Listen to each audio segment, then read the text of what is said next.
मायावती बनी है भोले बाबा, योगी बाबा बनी है तो काकलेश बनी है भोले महाराज नंदी बाबा जी।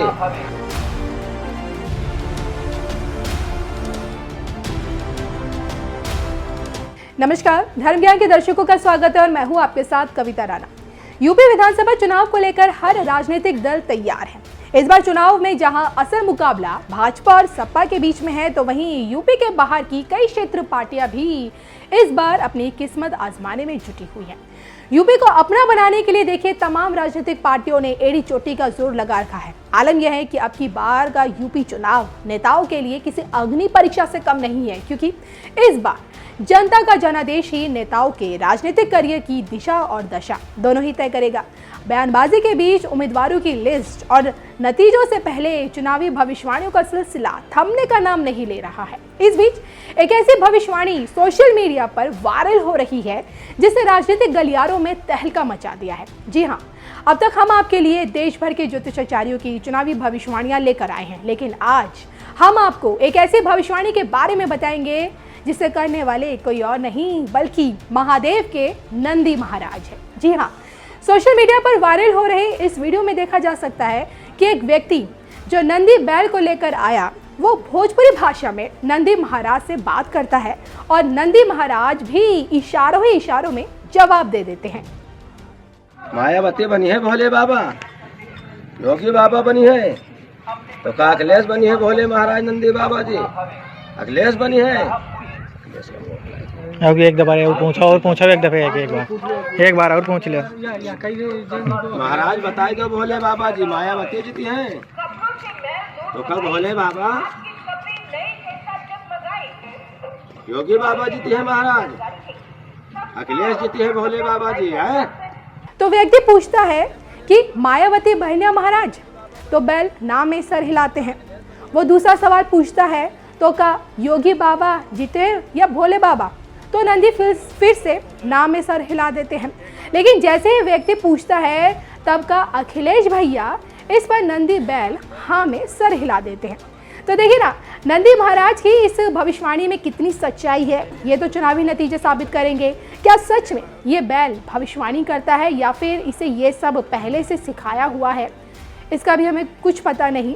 लेकिन जो हम जानते हैं वो ये कि पूर्वांचल के शहरी और ग्रामीण इलाकों के लोग नंदी महाराज में गहरी आस्था रखते हैं, क्योंकि नंदी महाराज न सिर्फ महादेव के मानस पुत्र कहे गए हैं बल्कि उनकी सवारी भी है। नंदी के बगैर शिव परिवार हमेशा अधूरा माना गया है। देश दुनिया के आप देखिए किसी भी कोने में चले जाइए, जहाँ जहाँ शिव विराजेंगे वहाँ वहाँ आपको नंदी जरूर मिलेंगे। तो ये भिक्षुक नंदी महाराज को सजा कर गाँव गाँव घुमाता है और लोग नंदी महाराज के दर्शन लाभ लेकर उसे श्रद्धा अनुसार दान देते हैं। तो देखिए, इस बार यूपी में बतौर मुख्यमंत्री आप किसको देखना चाहते हैं, प्लीज कमेंट करके जरूर बताइएगा।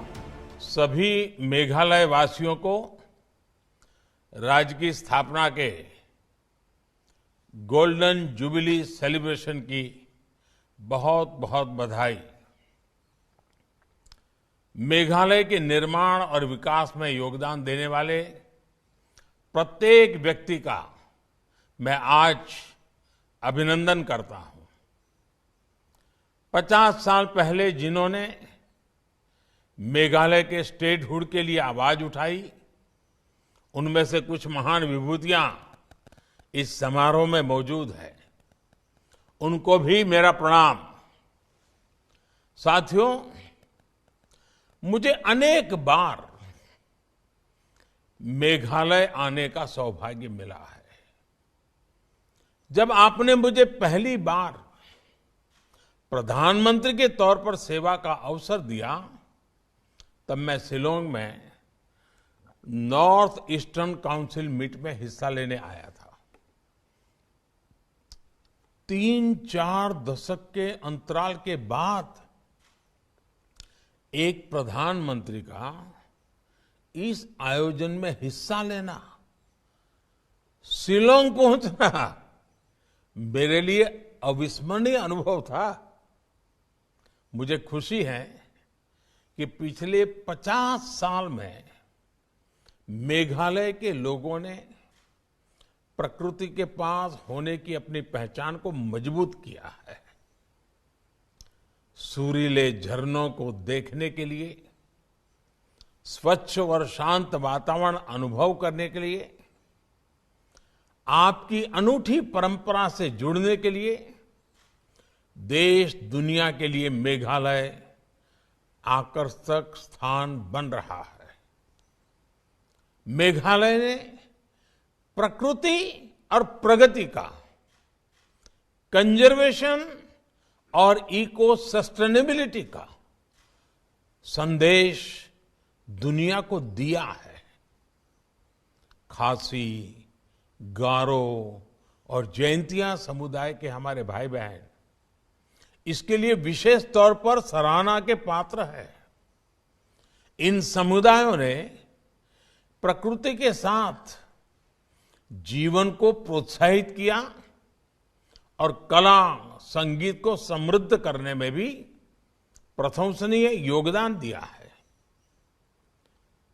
व्हिस्लिंग विलेज यानी कोंगथोंग गांव की परंपरा जड़ों से जुड़ने की हमारी शाश्वत भावना को प्रोत्साहित करती है। मेघालय के गांव-गांव में कोयर्स की एक समृद्ध परंपरा है। ये धरती प्रतिभाशाली कलाकारों से भरी है। शिलांग चेंवर कोई ने इस परंपरा को नई पहचान, नई ऊंचाई दी है। कला के साथ साथ खेल के मैदान पर भी मेघालय के युवाओं का टैलेंट देश का गौरव बढ़ाता रहा है। ऐसे में आज जब स्पोर्ट्स में भारत एक बड़ी ताकत बनने की ओर अग्रसर है, तब मेघालय के रिच स्पोर्ट्स कल्चर में उससे देश को बहुत उम्मीदें हैं। मेघालय की बहनों ने बांस और वैंत की बनाई, उसकी बुनाई, इसकी कला को फिर से जीवित किया है। तो यहां के मेहनती किसानों ऑर्गेनिक स्टेट के रूप में मेघालय की पहचान मजबूत कर रहे हैं। गोल्डन स्पाइस लखाडोंग टर्मरिक, इसकी खेती तो दुनिया भर में मशहूर हो गई है। साथियों, बीते 7 सालों में केंद्र सरकार ने पूरी ईमानदारी से मेघालय की विकास यात्रा को तेज करने का प्रयास किया है। विशेष रूप से बेहतर रोड, रेल और एयर कनेक्टिविटी सुनिश्चित करने के लिए केंद्र सरकार पूरी तरह से कमिटेड है। यहां के ऑर्गेनिक प्रोडक्ट्स को देश और विदेश में नए मार्केट्स मिले, इसके लिए प्राथमिकता के आधार पर काम किया जा रहा है। युवा मुख्यमंत्री कोनराड संगमा जी के नेतृत्व में केंद्रीय योजनाएं तेजी से सामान्य जन तक पहुंचाने का प्रयास है। पीएम ग्रामीण सड़क योजना, राष्ट्रीय आजीविका मिशन जैसे कार्यक्रमों से मेघालय को बहुत लाभ हुआ है। जल जीवन मिशन की वजह से मेघालय में नल से जल प्राप्त करने वाले घरों की संख्या 33% हो गई है, जबकि वर्ष 2019 तक ऐसे परिवार, यानी आज से 2-3 साल पहले की बात कर रहा हूं, ऐसे परिवार सिर्फ 1% ही थे। आज देश जब जन सुविधाओं की डिलीवरी के लिए ड्रोन टेक्नोलॉजी का बड़े स्तर पर उपयोग करने की तरफ बढ़ रहा है, तब मेघालय ने देश के उन शुरुआती राज्यों में शामिल हुआ है जिसने ड्रोन से कोरोना वैक्सीन को डिलीवर किया। ये बदलते मेघालय की तस्वीर है।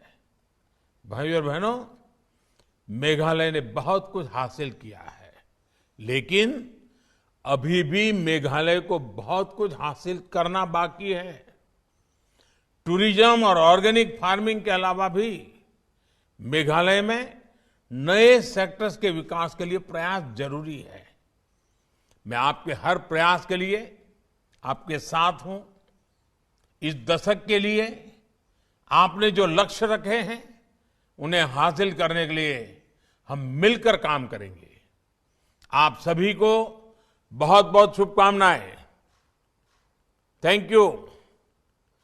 खुबले शिवुन, मिथिला। जय हिंद।